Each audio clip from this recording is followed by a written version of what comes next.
Salut tout le monde, c'est TuneScuber. Aujourd'hui on se retrouve pour une nouvelle vidéo et comme vous pouvez le voir devant vous, il y a un colis, donc ça sera un unboxing.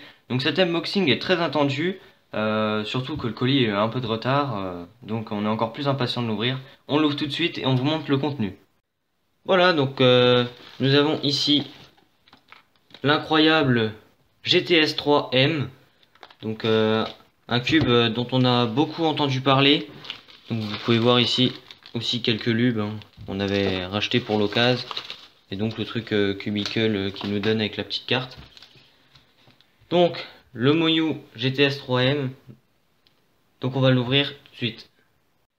Donc voilà, maintenant que j'ai retiré le plastique, je vais pouvoir passer donc à l'ouverture du cube. Donc vous voyez déjà la boîte ressemble fort à celle du GTS 2M. Donc toujours la boîte magnétique. Et donc voilà, on voit ici le contenu. Donc je vais déjà sortir tout ça. Donc on a déjà une boîte avec le cube dedans. C'est ça, c'est super sympa je trouve comment c'est emballé. Et donc là, accessories box. Donc je pense qu'il y a les petites cartes et les adjustment tools. Donc voilà. Ici on a les adjustment tools avec ceci. Je pense que c'est les trucs qui mettent au centre pour serrer. Ah, des aimants de rechange ici.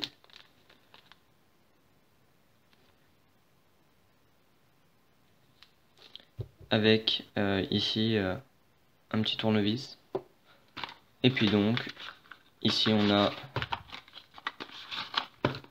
les deux cartes donc, de chez Moyu avec une petite notice, mais ça c'est pas important.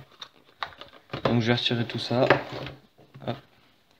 On va maintenant passer au cube, donc le plus intéressant. Je suppose que ça s'ouvre comme ça.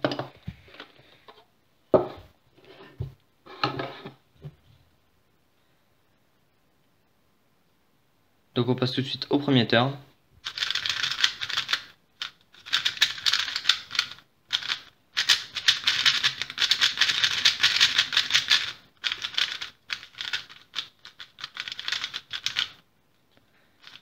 Donc le cube est très rapide, par contre il me paraît un peu sec. Donc vous voyez à l'intérieur, ici on a des pièces primary, je sais pas si vous voyez bien. Donc après, corner cutting, donc là il est extrêmement serré. Donc là il va pas plus loin que ça je pense. Il fait pas encore le 45, mais je vais le desserrer après. Là ici, reverse.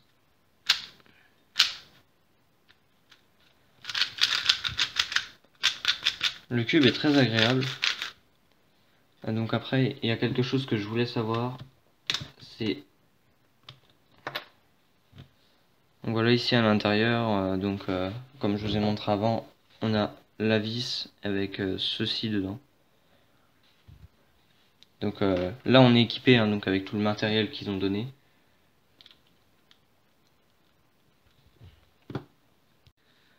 Donc Théo vient d'ouvrir le cube et vous a donné ses premières impressions et tout ça. Donc maintenant c'est à mon tour. Donc je vais pas redéballer le cube, hein, ça paraît logique. Donc déjà la boîte on a retrouvé comme il disait la même que le GTS 2 avec le petit magnète ici.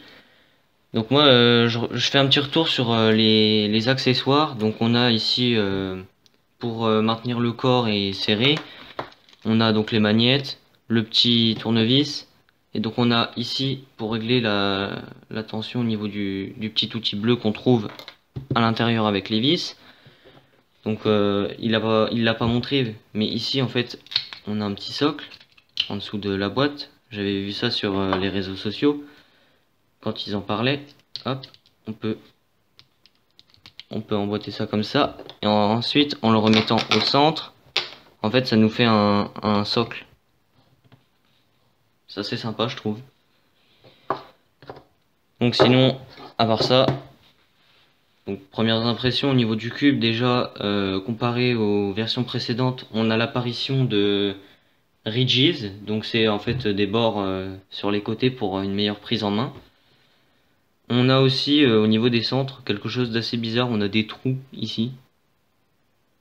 C'est pour enlever la center caps plus facilement, mais cette fois-ci, au lieu d'avoir vraiment quelque chose de petit, les trous sont quand même assez remarquables.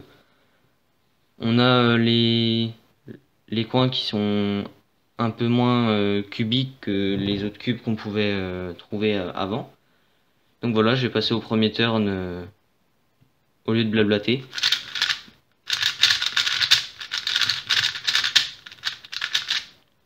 Wow.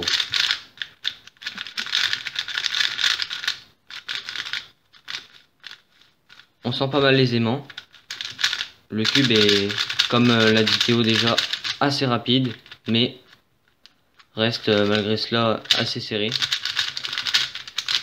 Je pense qu'il va pas falloir mettre de lube qui accentue la rapidité, sinon il va devenir très incontrôlable.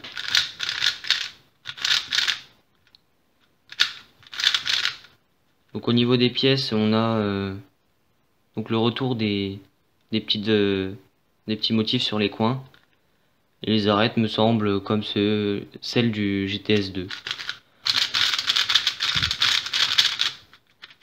Je pense avoir tout dit, donc on passe au lube. Donc voilà, on va donc maintenant montrer les lubes. Donc on va essayer de vous donner les effets qu'ont ces lubes. Donc on ne s'y connaît pas vraiment trop en lube. Le seul lube qu'on avait avant, c'était donc celui-ci, le DNM37 de chez Cubicle. Donc les M-lubes, on en a deux, donc on va en tester qu'un, parce que c'est les mêmes lubes, enfin normalement. Et donc on va essayer ça dans des cubes qui ne sont pas lubés. Donc là ici j'ai mon Moyu GTS2M, donc je vais essayer un des deux lubes dedans. Et on a ici donc un Z-lube, donc qui sera sur le site, c'était marqué qu'il se rapprochait des effets du Marou. Donc comme je n'ai pas de Marou, je peux pas vous dire. Mais du coup je vais essayer dans mon Ganer SM. Pour le Z-lube, donc dans le Cubicle Ganer SM, donc je viens de le luber à l'instant, hein. Donc je fais les premiers turns. Waouh, je constate que le cube est accéléré. Je trouve que ça rend le turn un peu moins pâteux entre guillemets qu'avec le DNM37. Et ça l'accélère un peu moins, donc ça le rend un peu moins incontrôlable. Je trouve que c'est un peu mieux quand même. Après le DNM est vachement bien, c'est dans les cubes où le turn est vraiment lent.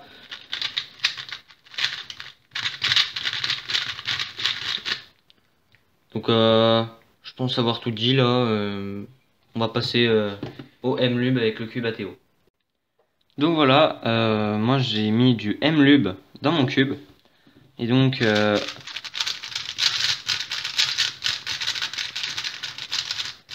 juste après l'avoir lubé, je me rends compte que le cube il est beaucoup plus rapide. Et par contre c'est pas le même effet que le DNM37, puisque le DNM37 c'est vraiment un lube qui accélère à fond la vitesse du cube, alors que là je trouve que c'est correct, hein, la vitesse c'est pas dans l'excès. Donc je vais essayer de réutiliser plusieurs fois ce lube parce que je pense qu'il est vraiment très bon. Quelques précisions avant de terminer cette vidéo. Donc on retrouvera le GTS 3M dans quelques vidéos à venir. Donc on fera une vidéo de comparaison avec le GTS, donc la première version, et le GTS 2. Et en ce qui concerne les lubes, donc on peut dire qu'ils ont à peu près le même effet. Donc voilà, cet unboxing touche à sa fin. J'espère que ça vous a plu. Si c'est le cas, n'hésitez pas à mettre un pouce bleu et à vous abonner, parce que ça nous fait vraiment plaisir. N'hésitez pas non plus à mettre un commentaire si jamais vous avez une question ou une idée de vidéo, ou enfin bref, tout ce qui vous passe par la tête. Et puis sinon, on n'a plus qu'à vous dire à bientôt pour de prochaines vidéos. Salut tout le monde!